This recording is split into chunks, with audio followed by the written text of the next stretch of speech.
Alhamdulillah. Di surat At-Taghabun kemarin kita banyak belajar tentang banyak hal. Yang terakhir di ayat 18 kemarin kita belajar tentang berniaga dengan Allah, berhutang. Sekarang waktunya murajaah. Mulai dari ayat 1, yusabbihu lillahi ma fis samawati wa ma fil ardi lahu mulku wa lahul hamdu wa ala kulli syai'in qadir. Monggo siapa yang mau mulai untuk murajaah. Bismillahirrahmanirrahim, ayat 1 2. Silakan. A'udzu billahi minasyaitonir rajim. Bismillahirrahmanirrahim. Yusabbihu lillahi ma fis samawati wa ma fil ardi lahul mulku wa lahul hamdu wa huwa ala kulli syai'in qadir. Di keterangan beberapa ayat yang lalu, ayat-ayat yang sebelumnya telah dibahas bagaimana bertasbihnya makhluk-makhluk Allah, baik yang ada di langit maupun yang ada di bumi. Ya, seperti telah dibuktikannya dengan beberapa penelitian, diantaranya melalui dedaunan, sehingga bukan sebatas pada makhluk binatang dan manusia. Pepohonan ternyata juga bertasbih kepada Allah, Selain itu, kalau melihat ayat lain, misalnya Allah menundukkan gunung juga untuk bertasbih kepada Allah. Sehingga melihat ayat-ayat tersebut, gunung itu terdiri apa sih? Yakni terdiri dari bebatuan, dari pasir, dan macam-macam kandungan. Sehingga kita harus benar-benar percaya bahwa gunung-gunung tersebut bertasbih kepada Allah. Sebagaimana di dalam surat 38, surat Asy-Syad ayat 18, A'udzubillahi minasyaitonirrajim. Sesungguhnya kami menundukkan gunung-gunung untuk bertasbih bersama dia Daud di waktu petang, di waktu sholat isya, dan pagi di waktu sholat. Lalu kita sadari bahwa definisi makhluk-makhluk hidup itu tidak hanya sekedar tampak bergerak atau bernafas, bahkan yang sama sekali nggak bernafas pun menurut pandangan kita mereka adalah bernafas dan bergerak. Sebagaimana dijelaskan tadi, yakni Allah menundukkan gunung. Lalu kita memahami makna yusabbihu ma fis samawati wal ard. Ini maknanya lebih luas. Maknanya, definisinya yang mana nantinya ujung-ujungnya menjadikan cinta kita kepada Allah. Yakni alam semesta ini tidak menjadi perusak alam. Bila nanti misalnya ditakdirkan sebagai seorang pengusaha, seorang penguasa, ya, dan lain sebagainya, jangan sampai membuat industri yang merusak alam. Yang mana jangan berpikir bahwa alam di bumi ini semaunya kita berbuat, tidak. Bahwa mereka tiap hari bertasbih kepada Allah. Lalu kembali lagi kepada surat As-Sad tadi, bagaimana Allah menundukkan gunung, mereka berzikir bersama Daud, yang menunjukkan bahwa semua yang hidup di bumi ini punya nyawa. Maka mari kita menghormati semesta ini, mencintainya, melestarikannya, jangan sampai mengeksploitasi secara berlebihan. Ya, gunakan berdasarkan kebutuhan, tidak menumpuk kekayaan sampai rusaknya. Sehingga bukan kok kita tidak boleh memanfaatkan, tapi memanfaatkan dengan melestarikannya. Sebagaimana dicontohkan Gus Glory kemarin, kita melihat di bumi Kalimantan, ya, begitu banyaknya tambang sehingga kasihan buminya dikeruk sedemikian rupa tanpa ada restorasi, tanpa ada perbaikan kembali. Padahal kembali lagi mereka adalah bebatuan-bebatuan, gunung-gunung bertasbih kepada Allah. Lahul mulku, bahwa sesungguhnya kerajaan adalah milik Allah. Ya, baik penguasaan yang misalnya kebijakannya kurang selaras, alam, dan seterusnya. Wa huwa ala kulli syai'in qadir. Dan kadang ada orang yang semena-mena sok kuasa. Padahal kekuasaan itu hanya milik Allah. Jangankan hanya menghancurkan sebuah kerajaan, mengambil buah kuasa dari seseorang, kerajaan, kekaisaran, sebuah pemerintahan. Bahkan Allah sampai berkuasa membuat darah tetap mengalir di pembuluh darahnya semut. Sekecil itu saja Allah mampu, dari yang mulai tak tampak mata sampai sebesar dari semut. Yang menghancurkan semesta juga Allah, karena dialah yang menciptakan. Sehingga mari kita berpikir ke sana agar kita tidak jumawa, menjadi adigang, adigung, adiguno. Waladzi khalaqakum, dialah Allah yang menciptakan kalian. Kalau manusia sok-sokan ingin bebas, ingin lepas, tidak mau diatur Allah dan seterusnya, mungkin dia lupa bahwa yang menciptakannya adalah Allah. Namun sayangnya, faminkum kafirun, sebagian dari mereka adalah kafir. Nah, kalimat kafir ya begitu, kalimat kafir ya kafir. Ya, jadi tidak bisa tergantikan dengan yang lain. Misalnya kafir diganti non-muslim tidak bisa.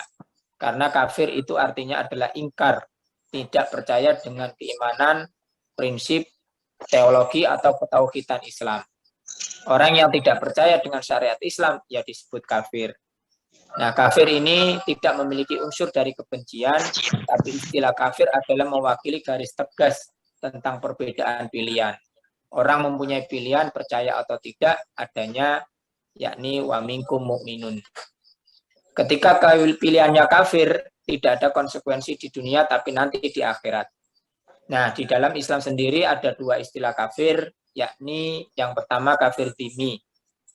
Kafir dhimmi ini adalah meskipun tidak percaya Islam, tapi mereka tidak mengganggu atau menyerang, membenci umat Islam. Maka pada mereka ya kita bisa jajah, baik dalam muamalah, jual beli, hutang piutang, dan lain boleh-boleh saja. Bahkan kafir ahli kitab, makanan kita halal untuk mereka, makanan mereka juga halal untuk kita. Bahkan dalam pernikahan seorang perempuan muslim boleh menikahi ahli kitab. Yang kedua yakni kafir harbi adalah mereka sudah tidak percaya dengan Islam, namun juga mengganggu, memusuhi dan lainnya. Sehingga kita pun berhak membalas, tapi membalasnya pun defend, yakni membela diri, karena membela diri itu adalah wajib. Demikian Gus. Terima kasih. Assalamualaikum warahmatullahi wabarakatuh.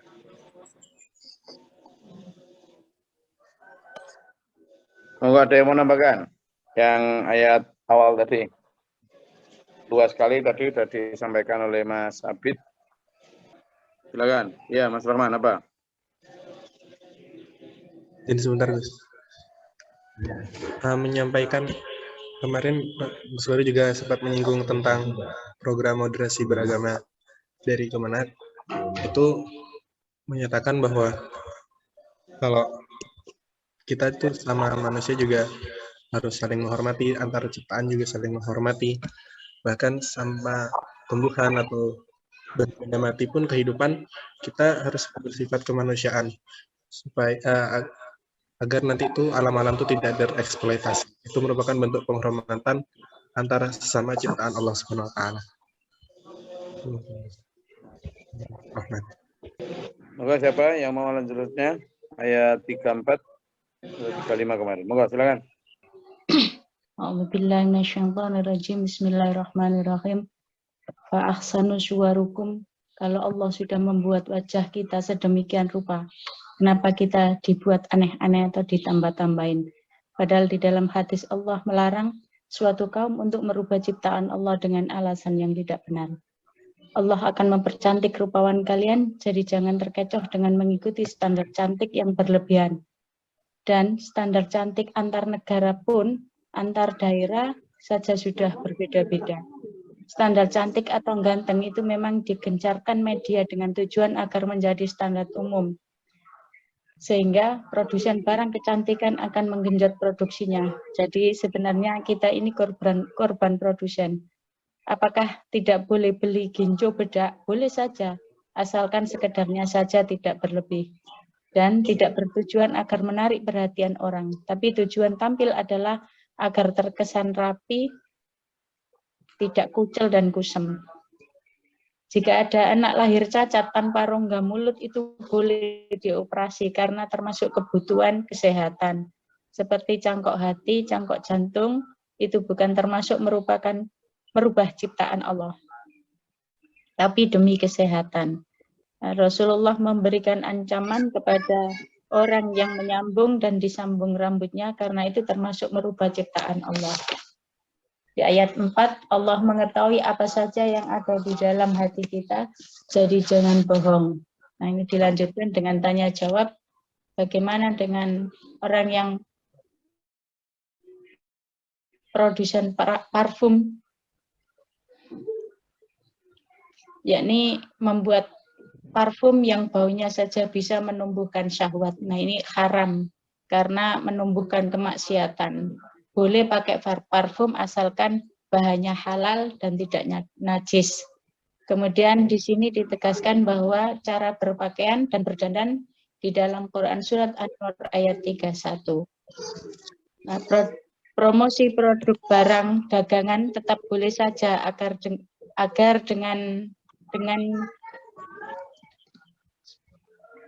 laku dan lain sebagainya, asalkan tidak menipu dan disampaikan apa adanya, dan displaynya bagus tapi yang dijual di displaynya bagus tapi di dalamnya ternyata tidak bagus. Nah, itu tidak boleh. Allah yang memperbaiki dan memperindah wajah kita sekarang sedang di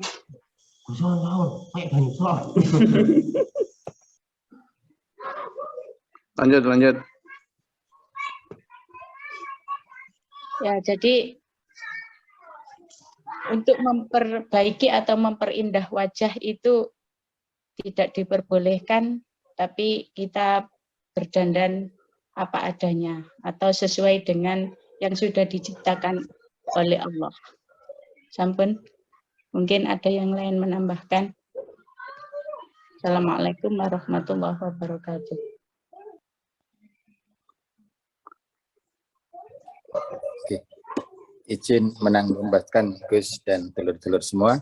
Ayat selanjutnya Pak, di ayat yang sama Pak Jo. Ayat yang sama, Gus. Oke. Nggih. A'udzubillahi minasyaitonirrajim. Bismillahirrahmanirrahim. Pembahasan tentang Quran surat At-Taghabun ayat 3 dan 4. Bahwa menurut ayat ini manusia itu adalah gambar ataupun lukisan. Jadi apapun yang diberikan Allah itu adalah yang terbaik. Hal inilah yang mendasari kita agar kita itu tetap percaya diri. Karena kembali standar ganteng dan sebagainya itu berbeda-beda antar negara. Bagi orang Jepang ataupun Korea itu sangat mengandalkan tampilan fisik. Padahal kalau di negara lain, katakan di Afrika, standar cantik itu adalah justru yang, mohon maaf, yang gemuk.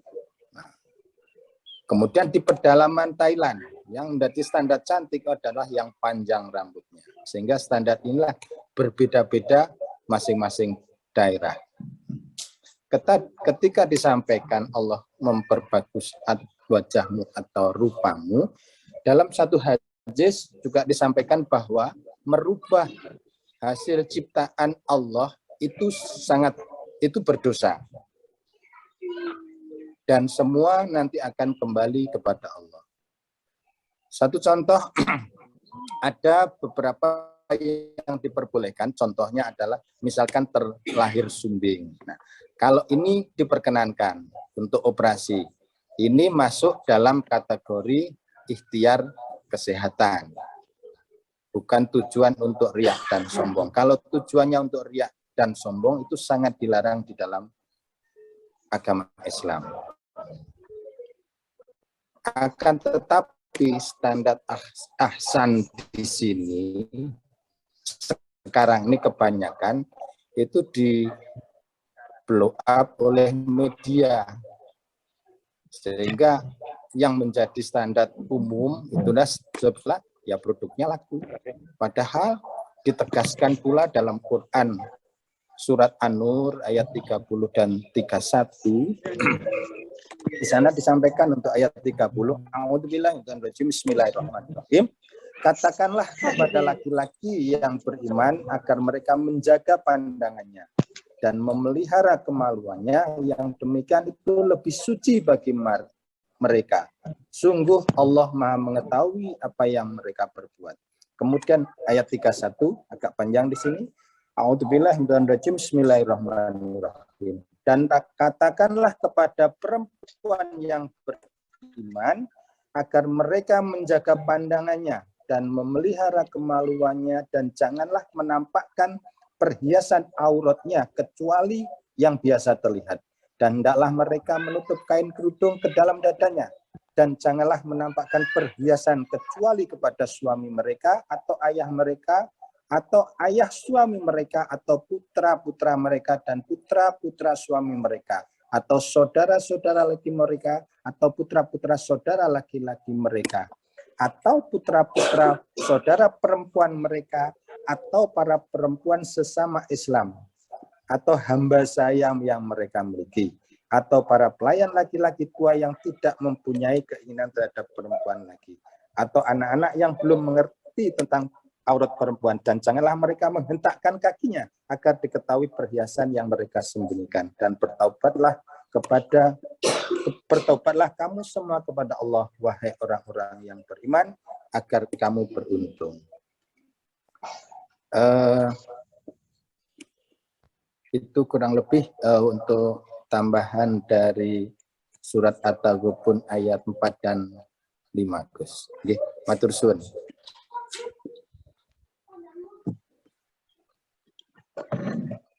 Oke, matur suwun. Selanjutnya ayat 5 sampai 6. Oke. 56 atau 78? 56 ya? 56, Gus. Lanjut sama kok, siapa?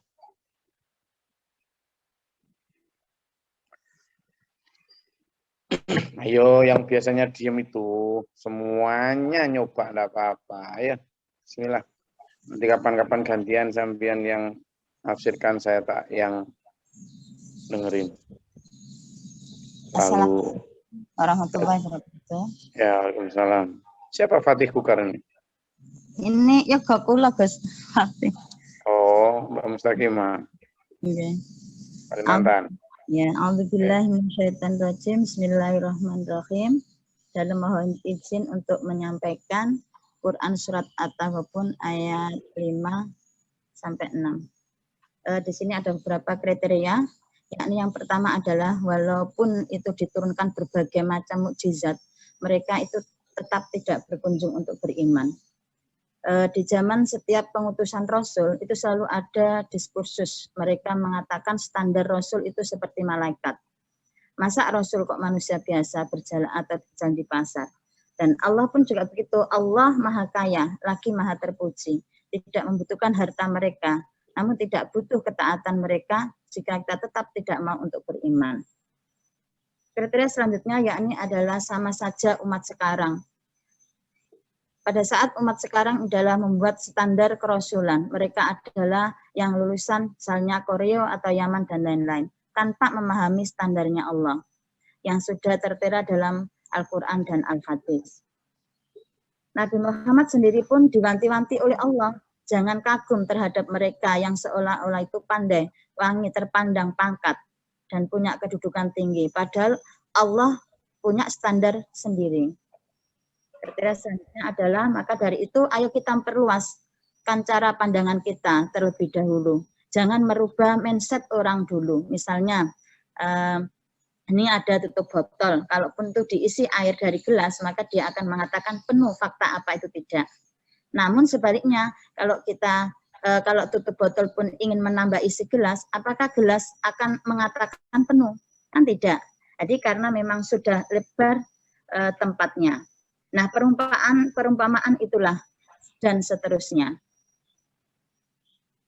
Adapun orang sekarang sering kali berusaha merubah orang lain, sementara dia tidak merubah diri sendiri. Nah, padahal di sini juga berkaitan dengan Quran surat Al-A'raf ayat 11, situ menjelaskan baginya manusia ada malaikat-malaikat yang selalu menjaganya bergiliran. Dari depan, dari belakang, mereka juga menjaga atas perintah Allah. Sesungguhnya Allah itu tidak akan mengubah keadaan suatu kaum sebelum mereka mengubah keadaan diri mereka sendiri. Dan apabila Allah menghendaki keburukan terhadap suatu kaum, maka tidak ada yang dapat menolaknya. dan tidak ada pelindung bagi mereka selain Dia, yaitu Allah. Mungkin itu yang bisa dalam sampaikan uraian dari ayat 5 sampai 6. Mungkin ada dari jamaah yang lain untuk menambahkan, monggo dipersilahkan. Dari kami, Assalamualaikum warahmatullahi wabarakatuh. Oke, ayat 56 sampun. Sekarang ayat 78. Silakan. A'udzubillahi minasyaitonirrajim. Bismillahirrahmanirrahim. Taghabun ayat 7 sampai 8 Rabu 20 April 2022. Apakah ketika kita telah mati dan sungguh kami telah menjadi tulang belulang nanti, apakah benar-benar kami akan dibangkitkan?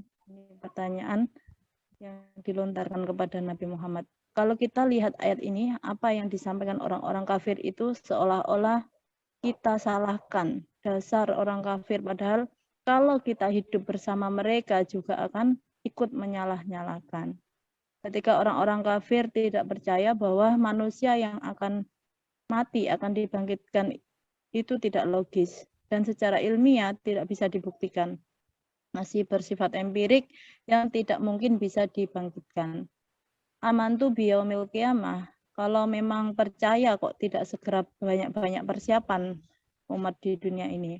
Kita diajak membahas akhirat saja tidak tertarik, bahkan mengeluh akhirat lagi yang dibahas. Fu'ada di dalam ayat ini yaitu gerakan hati saja dituntut oleh Allah. Betapa ribetnya peraturan pelabuhan. Ini contoh kemarin Glory sedang menyeberang. Itu saja sangat ribet. Namun kadang masih bisa disogok petugasnya.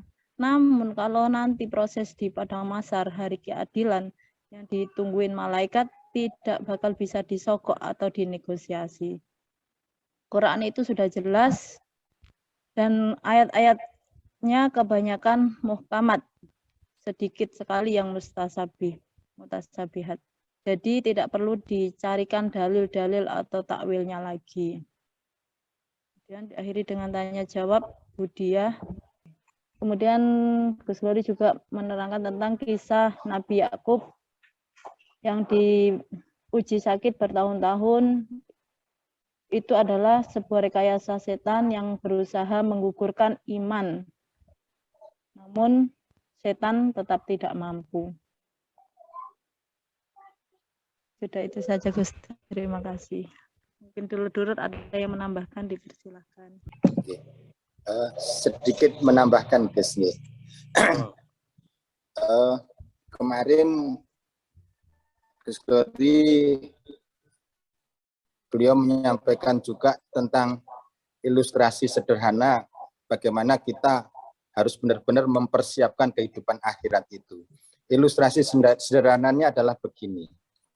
Dalam satu keluarga untuk pindah daerah lain. Sebelum pindah ke daerah lain itu mempersiapkan betul di mana nanti tempat yang akan dituju, biaya perjalanannya berapa, kemudian biaya hidup di sana itu bagaimana. Ini benar-benar dipertimbangkan di awal dan dipersiapkan betul dengan matang. Ini adalah perpindahan daerah saja. Nah, sebagai seorang mukmin, karena kita berpindah alam, dari alam dunia ke alam akhirat, sudah seharusnya dan selayaknya kita mempersiapkan lebih dari itu tentang di mana nanti kita akan tinggal, berapa perjalanan kita sampai di sana, dan kita hidup seperti apa di sana, dan itu semua sudah digambarkan dalam Al-Quran sebenarnya. Maka sangat rasional kalau kita mempersiapkan di awal akan perpindahan alam ini, tidak hanya sekedar berpindah daerah. Itu tambahan ilustrasi. Matur suwun. Lanjut ayat 9. Monggo. Ayat 9 bicara tentang hari akhir, hari penghisapan, hari timbangan, hari perhitungan. Silakan. Resiko orang yang bersyahadat di zaman Rasulullah itu dipenggal lehernya. Kalau sekarang mau syahadat dari Surabaya sampai Jakarta itu pun tidak bakal ada yang mengaruh biru. Kemudian poin selanjutnya, orang yang bermaksiat di zaman sekarang ini semakin nyaman kemaksiatannya karena merasa sudah mendapat tiket surga, sudah merasa baik, sudah merasa beramal. Sementara di hadapan Allah belum tentu, bahkan tidak termasuk sama sekali. Kunci surga itu Allah yang pegang, sedangkan Allah sudah memberikan ciri-cirinya banyak di dalam Al-Quran seperti surat Al-Baqarah 177 dan lain sebagainya. Lanjut tanya jawab Pak Jo, untuk menjadi bahagia dan kekal itu harus beramal soleh. Bagaimana agar catatan amal ini tetap terjaga rapi, tidak hilang atau rusak? Contohnya diterangkan Gus Flori di surat Al-Baqarah, jika kamu infak lalu kamu umumkan itu baik. Namun jika tidak kamu umumkan itu juga lebih baik. Jika kita memilih tidak mengumumkan saja loh, masih saja diajak setan menjadi ujub. Tidak riak tapi ujub, kagum pada diri sendiri. Setan yang selalu ingin membegal amal kita agar tidak diterima atau tidak sampai di akhirat. Oleh karena itu kita diajak Bapak Guru untuk selalu waspada dan melatih diri mengetahui musuh gaib setan dan menjaga amal kita agar tidak terhapus oleh dosa-dosa kecil riya, ujub, pamrih tersebut. Berapa tadi? 10 nih? Oke, 10, 11. Silakan, Mas Mujianto. Kembali ke bahasan kemarin. Kalau kita ini ingin hidup yang bahagia, hidup nikmat, tidak ada cobaan, hidup itu nggak pernah gagal. Ujung-ujungnya tetap pernah gagal, pernah menderita. Jadi kalau ada orang gagal, pasti pernah merasakan sukses atau kesabaran. Yang pernah merasakan sakit, pasti pernah merasakan sehat atau sembuh. Misalnya kalau ada orang putus cinta, sungguh sangat sedih, tapi lambat laun akan hilang dengan sendirinya dengan mencari pasangan yang lain. Jadi sakit dan enak, itu tidak selamanya. Tapi kalau kebalikan di akhirat, kalau sakit selamanya dan jika senang bahagia hidup di akhirat, akan hidup selama-lamanya. Kalau di dunia, jika kita kekurangan, kita masih bisa pinjam. Seperti kalau kita kurang duit, kita bisa pinjam teman. Tapi kalau di akhirat tidak ada lagi pertolongan seperti di dunia. Nanti ketika ditiup sangkakala pertama oleh malaikat Israfil, maka yang namanya kehidupan pasti akan musnah. Dan kemudian terakhir itu malaikat Israfil sendiri perintahkan Allah untuk mencabut nyawanya. Untuk kehidupan yang kedua, maka semua makhluk akan dihidupkan kembali. Jadi kalau ada sesuatu atau kecelakaan, segala sesuatu itu atas izin Allah, seperti setan yang telah mencoba Nabi Ayub dengan mematikan anak-anak dan harta Nabi Ayub, itu adalah atas izin Allah.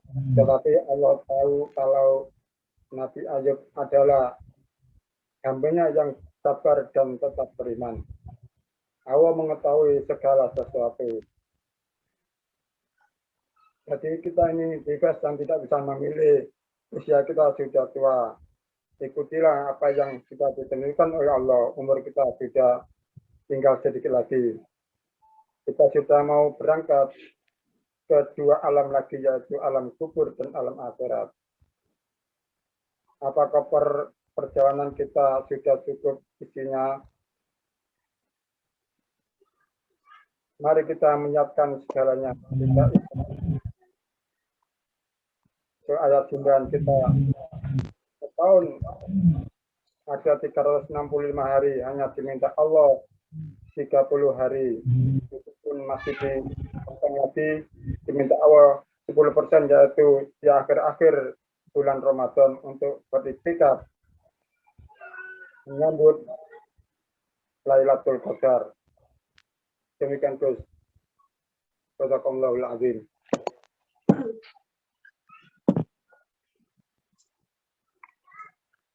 Alhamdulillah. Oke, monggo. Sekarang ayat 12-13. 12-13 baru 3 hari yang lalu, silakan. Pasti masih fresh itu. Izin Gus, derek belajar menyampaikan. Cuma sedikit niki catatan Gus. A'udzubillahi minasyaitonirrajim. Bismillahirrahmanirrahim. Saya ingin belajar menyampaikan At-Takabun ayat 12 dan 13. Namun sebelumnya mohon maaf cuma sedikit catatannya. Di sini penegasannya Tuhannya agama lain itu perlu simbolisasi. Misalnya Nasrani gambar anak Tuhan sebagai sesembahan. Sedangkan Islam itu tidak punya simbolisasi. Penyembahannya langsung. Makanya kalimatnya juga langsung. Misalnya ia kanak budu, ia kanak budu. Ada ayat yang menjelaskan tunduklah, patuhlah. Maka ketaatan kita ini ditujukan kepada siapa? Kemudian dalam kalimat ini taatlah kepada Allah dan taatlah kepada Rasul. Rasul itu perwakilan Allah.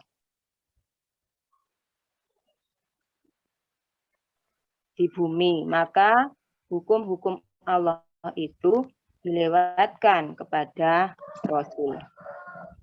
Utusan Allah itu bisa berupa malaikat, angin, misalnya angin untuk penyerbukan, juga bisa untuk azab. Terus kemudian bisa berupa burung, juga bisa berupa bebatuan. Nah, ketika kita diminta ati'ur Rasul itu sangat sulit. Karena juga tugasnya Nabi itu juga, tugasnya Rasul itu juga sulit. Profesi Nabi itu paling berat. Menyampaikannya juga tidak mudah. Dan para Rasul itu hanya menyampaikan berita hanya dari Allah yang menjadikan iman. Maka hendaklah bertawakal kepada Allah. Kemudian disambung pertanyaan tentang jin penyihir, yaitu tentang Harut dan Marut. Dan penangkalnya adalah surat Al-Falaq. Juga disebutkan di Al-Baqarah ayat 102, yaitu setan itu mengajarkan sihir, yaitu Harut dan Marut. Jadi sihir itu ada.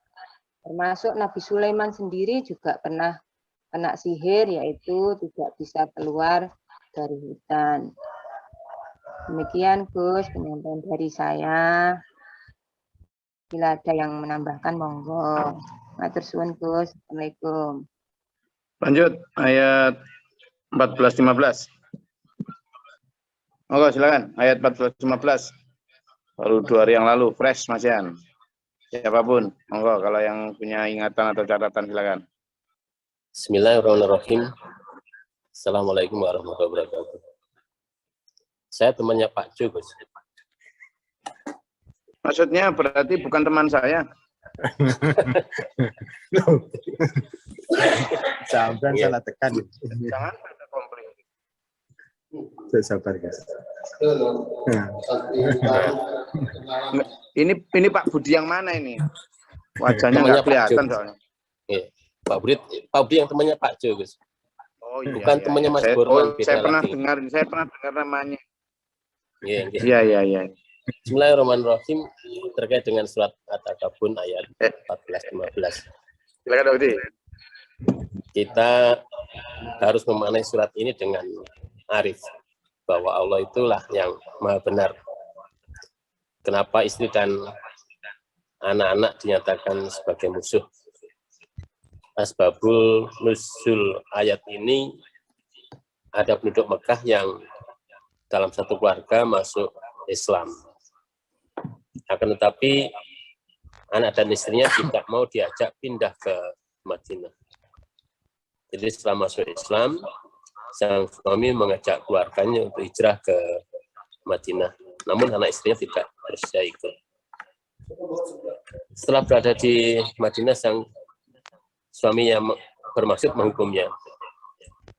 Di sini disebut fitnah karena sering menghalangi dari jalan Allah.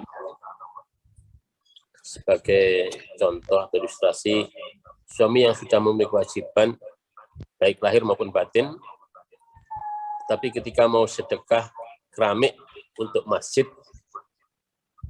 tidak jadi atau batal karena sang istri minta perhiasan atau kebutuhan yang bersifat tersier.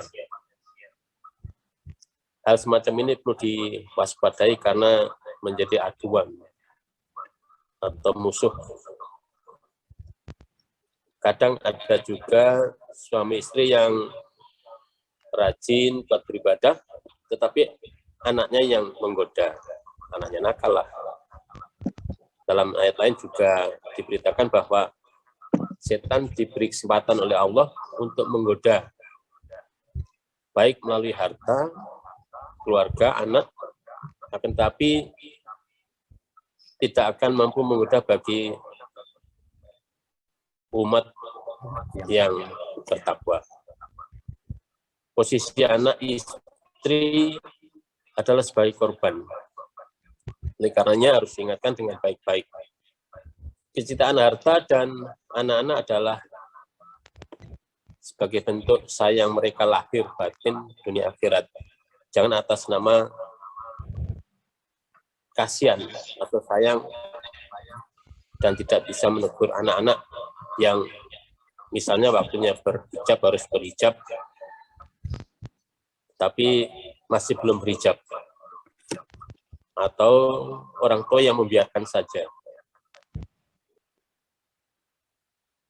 Itu samatnya dengan membiarkan anak-anak jadi bancakan setan. Maka dari itu pastikan keluarga dalam satu frame bahtera keselamatan. Dicontohkan ketika Nabi Nuh mengajak anaknya naik perahu, tidak mau. Kemudian berdoa kepada Allah yang diabadikan dalam surat Hud, surat ke-11 ayat 45. Dan dijawab dalam surat Hud juga, ayat 46. Kemudian jawaban Nabi Nuh di ayat 47. Dalam kandungan menyayangi anak dunia akhirat harus tegas sejak dini. Sedangkan mengenai harta, harta adalah fitnah juga. Akan menjadi fitnah keluarga tersebut, baik dalam jumlah yang sedikit atau banyak, menjauhkan diri kita terhadap ketaatan kepada Allah. Seharusnya memandang harta, baik sedikit maupun banyak, tetap harus bersyukur dan tetap harus taat beribadah. Kebanyakan manusia saat diuji dalam bentuk kemiskinan atau melarat, banyak yang berhasil. Karena pada saat itu, manusia banyak yang berdoa. Tetapi begitu diuji dalam bentuk kekayaan, menjadi konglomerat misalnya, justru banyak yang gagal. Karena terlalu cinta pada harta. Bahkan menjadi pelit dan sombong. Demikian Gus, untuk ayat 14 dan 15 surat At-Takabur. Assalamualaikum warahmatullahi wabarakatuh. Waalaikumsalam warahmatullahi wabarakatuh.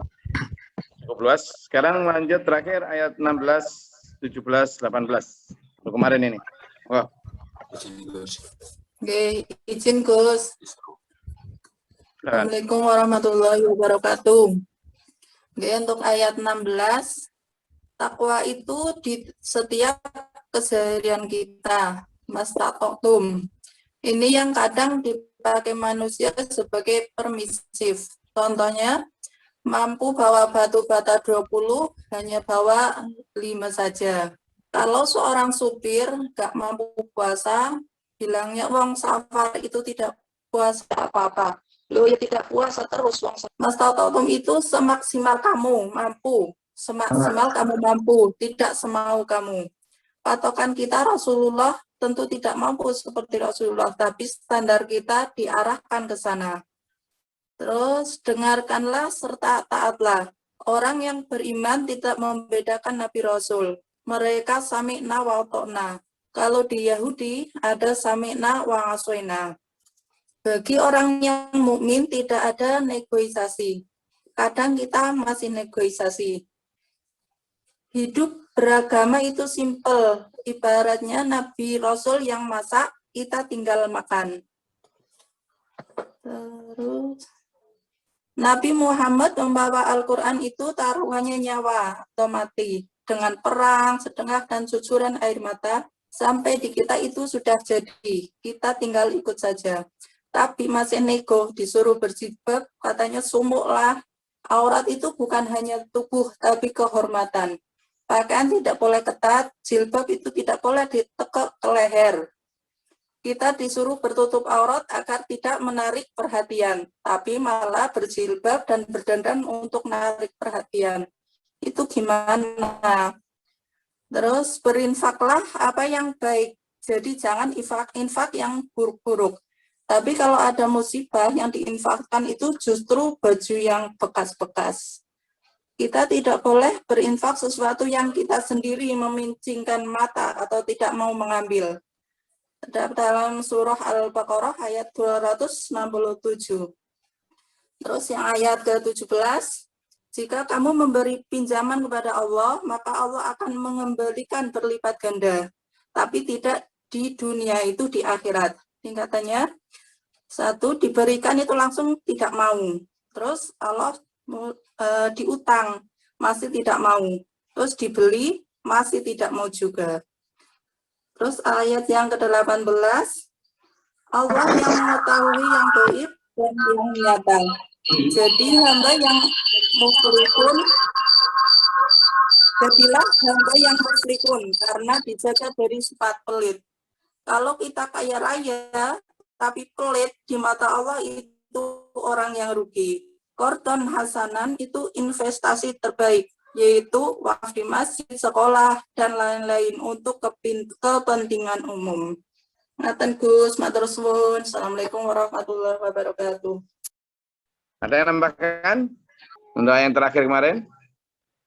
Pak Yayan, sudah lama nggak dengar suaranya saya. Izin dulu Gus. Mendengarkan mawon.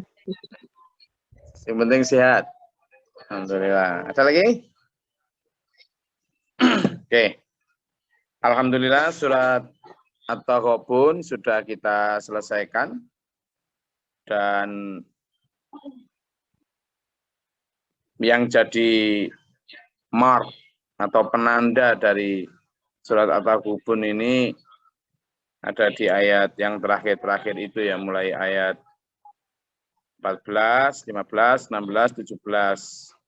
Ini ayo kita jadikan benar-benar panggilan, karena panggilannya jelas. Kayak 14 itu ya ayyuhalladzina amanu. Jadi itu untuk sampai ayat ke-17 itu seruan untuk orang-orang beriman. Jadi kalau saya dan sampean merasa beriman, ayat-ayat itu harus menjadi tamparan kita, tapi sekaligus nutrisi keimanan kita ya. Kita juga diminta waspada untuk harta sastri, istri dan anak kita. Ayo sayangi mereka dengan cara yang benar. Di mana kebanyakan orang sekarang tidak benar cara menyayanginya. Sehingga nanti hasilnya juga tidak benar. Maka cara yang menyayangi yang benar adalah menyayanginya dunia akhirat. Dengan cara mewaspadainya. Kalau di surat As-Saff kemarin, juga surat Al-Munafikun, jelas kalimatnya, la tulhikum amwalukum wala auladukum. Jadi itu sebagai pemaknaan dari fakhdaruhum itu. Maka waspadailah mereka itu artinya yaitu tadi jangan sampai latulhikum kamu itu terperdaya, terkalahkan atau terhalangi cintamu, taatmu kepada Allah itu karena mentaati atau mengikuti, menyayangi secara salah kepada anak istri, suami, atau harta. Kalimatnya jelas, dua yang harus kita ingat, aduun dan fitnatun. Aduun musuh, fitnatun fitnah. Fitnah dimaknai juga sebagai ujian. Nah ini yang harus kita lihat supaya apa?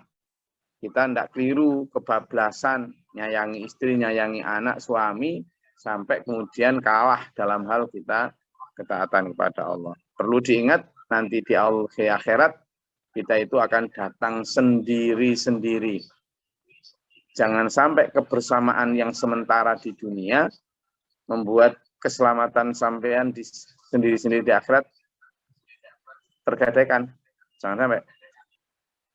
Kalau bisa memang kita ajak semua, anak, istri, suami selamat. Tapi kalau ternyata tidak bisa, sampean harus tetap milih keselamatan sama sendiri. Makanya di situ ku anfusakum.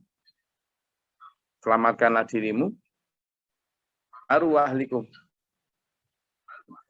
Ku anfusakum wa ahlikum naro.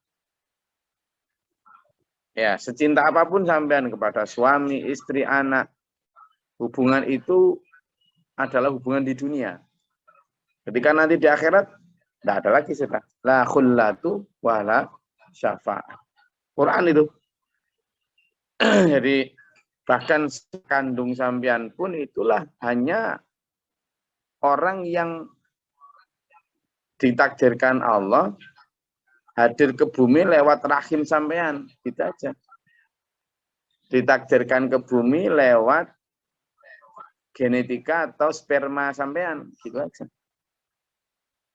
Jadi makanya Nabi Nuh ketika mendoakan ngotot agar Kan'an diselamatkan, putra kandungnya, dijawab sama Allah ketika Nabi Nuh, huwa min ahli,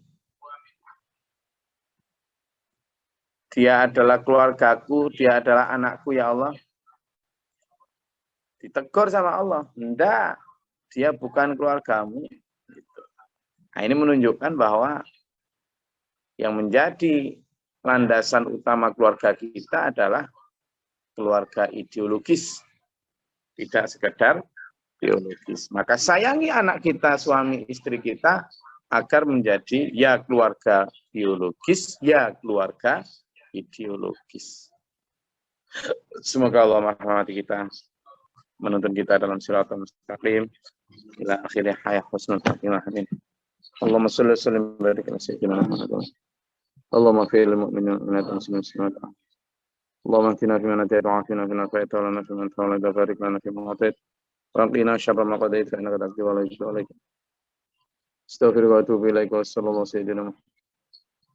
Allahumma da'fa'na al-bala wal waba wa qad hastina min al-jinni wa syaitan. Rabbana wa la taj'alna fil qawmi dhalimin wa marfa'na darajatana. Rabbana amana faktubna ma'a syahidin. Rabbana la tuzigh qulubana ba'da idh hadaytana wa hab lana.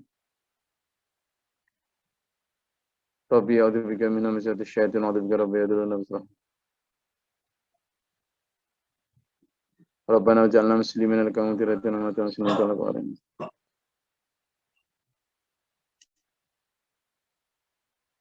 Rabbana taqabbal du'a subhana rabbika rabbil izzati amma yasifun wa salamun alal mursalin walhamdulillahi rabbil alamin. Assalamualaikum warahmatullahi wabarakatuh. Waalaikumsalam warahmatullahi wabarakatuh. Mutersun Gus, alhamdulillah. Allahumma arhamna bil Qur'an.